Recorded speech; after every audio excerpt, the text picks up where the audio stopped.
Hai, apa kabar semuanya? Semoga kabar Anda baik-baik saja. Terima kasih karena sudah memberikan support dan juga kesetiaan Anda untuk membangun channel Codot Film. Yuk kita lanjutkan alur ceritanya, sambil siapin kopi dan cemilan, setting suara volume full. Gasken. Hidup bersama di gua. Di puncak gunung kecil, Xiaoyan berbaring tengkurap saat tatapannya terus menyapu sekeliling. Karena Amethyst Winged Lion, Magic Beast di pegunungan Magic Beast jauh lebih gelisah dari biasanya. Untung saja bubuk obat yang dibuat oleh Yao Lao sangat efektif, meskipun Magic Beast sesekali muncul. Setelah mereka mencium bau yang menyebalkan, mereka semua buru-buru meninggalkan area tersebut. Jadi, selama 2 hari ini, Xiaoyan dan Yao Lao tidak pernah ditemukan. Hei, dengan wanita itu di sisimu, kamu akan selalu mendapat masalah. Apakah Anda berencana untuk terus seperti ini? Yao Lao melayang keluar dari ring saat dia tersenyum dan berkata, "Hehe, itu adalah praktisi tingkat Du Huang. Jika ada kesempatan untuk membuatnya berhutang budi kepada saya, itu bisa dihitung sebagai investasi jangka panjang. Sedikit bahaya apa ini dibandingkan dengan itu?" Telapak tangan Xiaoyan menampar cabang yang menghalangi rutenya saat dia terkekeh. Lebih tepatnya kau memanfaatkan momen terlemahnya untuk... Dengan cara ini, Anda akan memiliki pengawal Du Huang yang memungkinkan Anda melakukan apapun yang Anda inginkan di Kekaisaran Jia Ma. Yao Lao dengan tidak hormat mengeluarkan tawa sugestif saat dia menggoda. Memutar matanya, Xiaoyan bergumam, "Aku ingin, tapi jika aku melakukan itu, aku akan menjadi orang pertama yang terbunuh saat dia pulih." Baiklah, jam tangan sudah berakhir, ayo kembali. Sekali lagi mengamati lingkungan yang sekarang damai, Xiaoyan melambaikan tangannya, tidak mau repot-repot berdebat dengan Yao Lao tentang topik tidak berguna ini. Dia melompat keluar dari tumpukan batu sebelum melompat menuruni puncak gunung kecil, dengan penuh semangat. Mengembalikan Yao Lao ke dalam ring, Xiaoyan berlari dan setelah beberapa menit, dia kembali ke gua yang sejuk.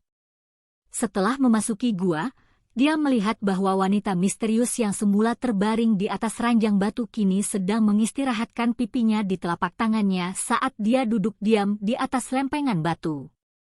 Saat dia melihat Xiaoyan kembali, dia tidak bisa menahan senyum tipis dan berkata, "Kamu telah kembali." Xiaoyan tersenyum saat dia mengangguk sebagai jawaban, membawa penguasa berat misterius itu. Dia berjalan mendekat dan mengambil beberapa ikan gemuk yang dia tangkap di bawah air terjun dari storage ring. Dia duduk di lantai, menyalakan api dan dengan santai bertanya, "Apakah kamu lebih baik sekarang?" Wanita misterius itu perlahan berdiri, membawa gelombang aroma samar saat dia tiba di sisi Xiaoyan. Sedikit merajut alis hitamnya, dia dengan ringan menghela nafas. Luka pada daging bukanlah masalah besar tapi teknik segel membutuhkan setidaknya beberapa hari untuk mengurungkannya. Bersembunyi di sini selama jangka waktu itu, mereka seharusnya tidak dapat menemukan tempat ini. Menusuk ikan pada batang pohon, Xiaoyan meletakkannya di rak di atas api dan kemudian menoleh untuk menatap wanita misterius di sampingnya. Karena gaun sutra yang dikenakan oleh wanita itu sudah compang-camping, dia saat ini mengenakan gaun hitam Xiaoyan.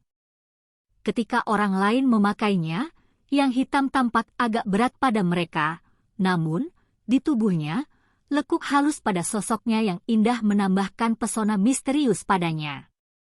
Saat dia bergerak dengan langkah teratai, bagian dari gioknya, betis putih salju terlihat samar-samar, pemandangan yang agak mempesona. Dengan anggun duduk sendiri, mata indah dari wanita misterius itu menatap Xiaoyan saat dia terus-menerus menaburkan bumbu pada ikan, tersenyum sambil berkata, "Kamu punya nyali. Berani memasuki area dalam pegunungan binatang ajaib dengan kekuatan Douze. Tidak ada pilihan, saya dikejar ke dalam." Xiaoyan tersenyum, menoleh ke belakang untuk bertanya, Benar, siapa namamu? Yunhee. Wanita misterius itu menjawab dengan senyum di wajahnya dan binar di matanya. Yaoyan.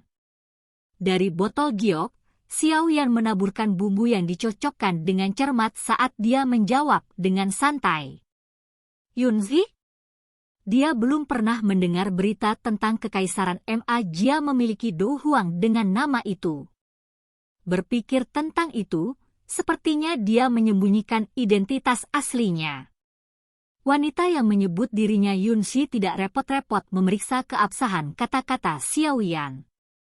Meskipun kekuatannya sekarang disegel, seorang anak muda yang hanya memiliki kekuatan Doze jelas tidak berbahaya baginya. Percakapan singkat ini perlahan-lahan berakhir di catatan itu. Setelah kehilangan topik mereka, keduanya tenggelam dalam suasana sunyi sampai Xiaoyan menawarkan ikan bakar di tangannya kepada Yunhee sementara dia dengan ringan menganggukkan kepalanya dengan penuh rasa terima kasih. Merobek sepotong kecil daging ikan, bibir merah Yunhee sedikit bergoyang. Postur anggun di mana dia perlahan makan menyebabkan Xiaoyan merasa rendah diri dengan gaya makannya yang tidak sopan. Kamu seorang alkemis? Tatapan Yunhee menyapu botol giok kecil ke sisi Xiaoyan, rasa keheranan dalam suaranya. Dokter, Xiaoyan menelan makanan di mulutnya, memilih untuk menyembunyikan fakta bahwa dia adalah seorang alkemis. Dia tidak merasa bahwa mengungkapkan identitasnya adalah ide yang masuk akal. Sedikit mencondongkan kepalanya untuk mengerti. Keheranan di mata Yunhee berangsur-angsur memudar. Meskipun tidak banyak perbedaan antara bagaimana kedua profesi itu dinamai, antara alkemis dan tabib, perbedaan status itu seperti surga dan bumi. Saya punya teman yang merupakan seorang alkemis. Setelah saya menyelesaikan misi saya di sini, jika Anda bersedia, saya dapat memperkenalkan Anda kepadanya di Kekaisaran Jia Ma.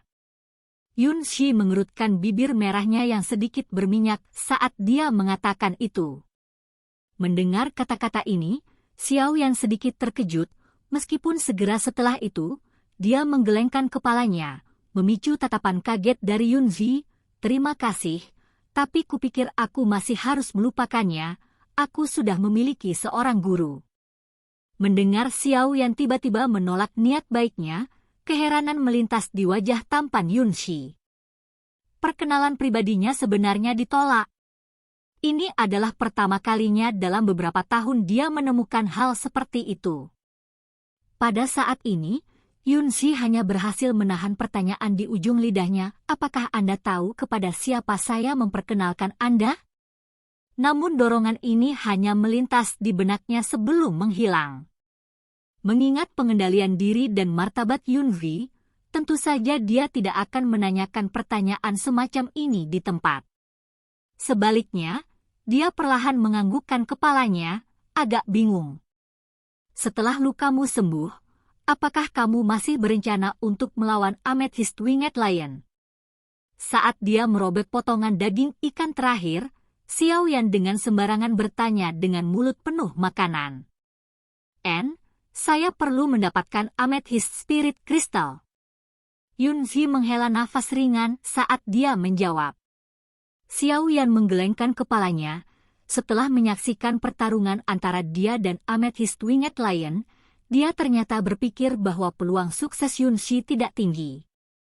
Perbedaan antara kekuatannya dan kekuatanku tidak besar, hanya saja aku tidak menyangka dia benar-benar mengetahui teknik penyegelan.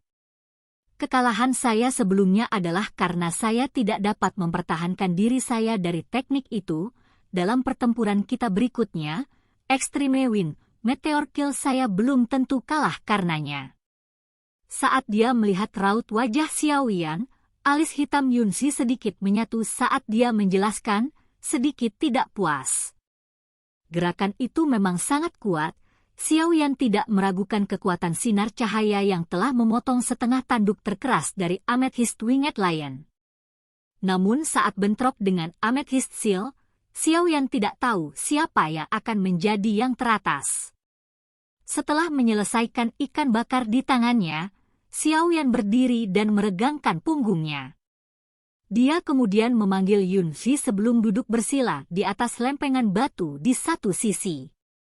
Tangannya membentuk segel pelatihan dan dia secara bertahap menutup matanya. Saat dia menatap Xiaoyan yang telah mulai berlatih, Yunzi juga berdiri dan mulai mencuci tangannya yang sekarang berminyak seperti giok sebelum datang ke depan Xiaoyan. Matanya yang pandai mengukur Xiaoyan saat dia berada di tengah-tengah pelatihan. Sesaat kemudian, alis hitamnya berkerut saat dia dengan lembut bergumam, "Bagaimana metode Huangqi level terendah? Guru orang ini sepertinya orang yang sangat pelit. Mungkinkah dia tidak tahu arti metode Qi yang baik untuk seorang praktisi baru?" Dengan lembut menghela nafas sambil menggelengkan kepalanya, di dalam hati Yunzi, meskipun dia belum bertemu Yao Lao, dia sudah diturunkan menjadi seorang guru yang menghancurkan murid-muridnya. "Setelah menyelesaikan tugas saya akan membantunya. Anak pohon yang begitu baik tidak boleh diinjak-injak." Yunzi menggelengkan kepalanya saat dia juga duduk dan menutup matanya. Dia secara bertahap mulai bekerja untuk melarutkan amethyst seal di tubuhnya. Selama beberapa hari Yunzi membuka segel. Karena keramahan Xiaoyan yang sangat baik, hubungan antara keduanya secara bertahap menjadi lebih akrab dan mungkin karena keberadaan segel. Sekarang, setiap kali Yunzi berbicara dengan Xiaoyan, nada yang mulia, itu analog dengan seseorang yang telah hidup dalam posisi tinggi untuk waktu yang lama, secara bertahap melemah. Ini menyebabkan Xiaoyan menjadi sedikit lebih riang, setelah semua yang tidak dia sukai dari nada sombong dan sombong itu. Kehidupan di gua bersama berlanjut dalam ketenangan selama 2 hari. Namun, pada hari ketiga, itu dipatahkan oleh kedatangan serigala yang tiba-tiba. Tepat setelah menyelesaikan makan siang di dalam gua, kulit Xiaoyan tiba-tiba berubah ketika dia mendengar serigala melolong dari suatu tempat di dekat sana di luar gua. Dengan tergesa-gesa berdiri, dia bertukar pandangan dengan Yunzi sementara alisnya terikat erat. "Bagaimana kami bisa ditemukan?" Xiaoyan mondar-mandir, berpikir. Setiap hari tubuhnya disemprot dengan bubuk obat yang dapat menutupi baunya, binatang ajaib tidak mungkin membuntutinya ke lokasi ini. Dengan alisnya terjalin erat, Xiaoyan tiba-tiba mengarahkan pandangannya ke arah ekspresi minta maaf di wajah Yunzi. Sedikit tertegun, sebuah pikiran terlintas di benaknya. Dia memaksakan senyum saat dia bertanya, "Kamu tidak bisa memberitahu aku bahwa kamu pergi hari ini?" Menatap raut wajah Xiaoyan, wajah tampan Yunzi memerah-merah karena penyesalan. Dengan suara malu, dia dengan lembut mengakui, "Maaf, aku pergi mandi hari ini." Xiaoyan agak terdiam mendengar kata-kata ini. Dia menghela nafas saat dia mengencangkan penguasa berat misterius di punggungnya. Mengatupkan giginya, dia menginstruksikan Yunzi, "Kamu tetap di sini, jangan mencoba sesuatu yang lucu. Aku akan pergi untuk memancing binatang ajaib itu pergi. Kamu, kekuatanmu, akan lebih baik membiarkan aku pergi." Menatap Xiaoyan saat dia berbalik dengan niat untuk pergi keluar, penyesalan di hati Yunzi semakin dalam saat dia buru-buru berdiri dan berkata, "Lebih baik kau tetap di sini tanpa bergerak." Xiaoyan tiba-tiba berhenti dan menoleh, berteriak dengan suara rendah, "Jika kamu keluar, kamu hanya akan menarik lebih banyak binatang ajaib." Pada ledakan Xiaoyan yang tiba-tiba, Yunzi sedikit terkejut dan takut. Saat dia dengan bodohnya melihat ke arah yang pertama, otaknya tiba-tiba tidak bisa memproses apa yang telah terjadi. Apakah orang ini benar-benar berteriak padanya? "Jangan melangkah keluar dari gua atau kita berdua akan mati di sini." Saat ini, Xiaoyan tidak berminat untuk peduli bahwa wanita di belakangnya adalah seorang praktisi Du Huang. Setelah mengucapkan kalimat itu dengan nada keras, dia dengan cepat bergegas keluar dari gua. Yunzi berdiri di tempat saat dia melihat punggung anak muda itu menghilang dari pandangannya dan keluar dari gua. Tangannya yang seperti giok dengan linglung bergoyang di depannya seolah tidak dapat memutuskan ekspresi apa yang tepat untuk situasi ini. Lama kemudian, dia akhirnya tersentak dan menginjak kakinya, kesal, usia yang begitu muda, namun begitu tanpa ampun saat dia marah, untuk berpikir bahwa aku telah merencanakan untuk membantumu. Karena Anda suka bertindak berani dan pamer, maka selesaikan sendiri.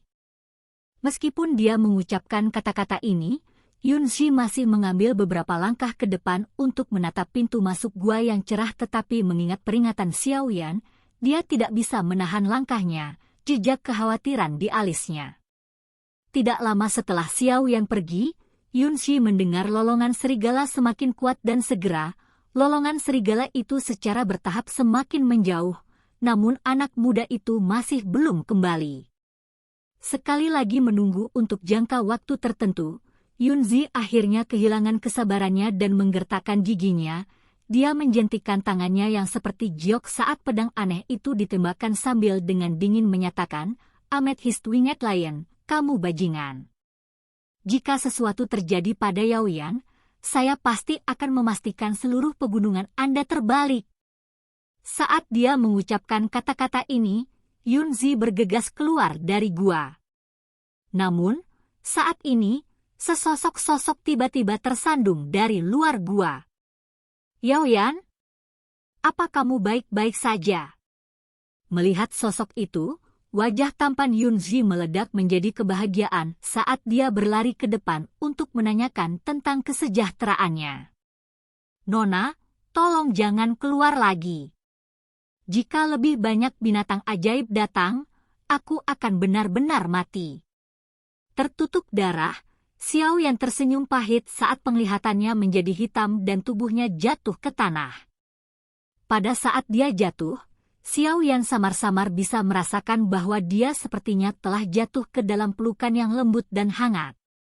Silahkan pergi ke. Oke guys, jangan lupa like, comment, share, and subscribe di channel Codot Film. See you next video, peace out and bye-bye.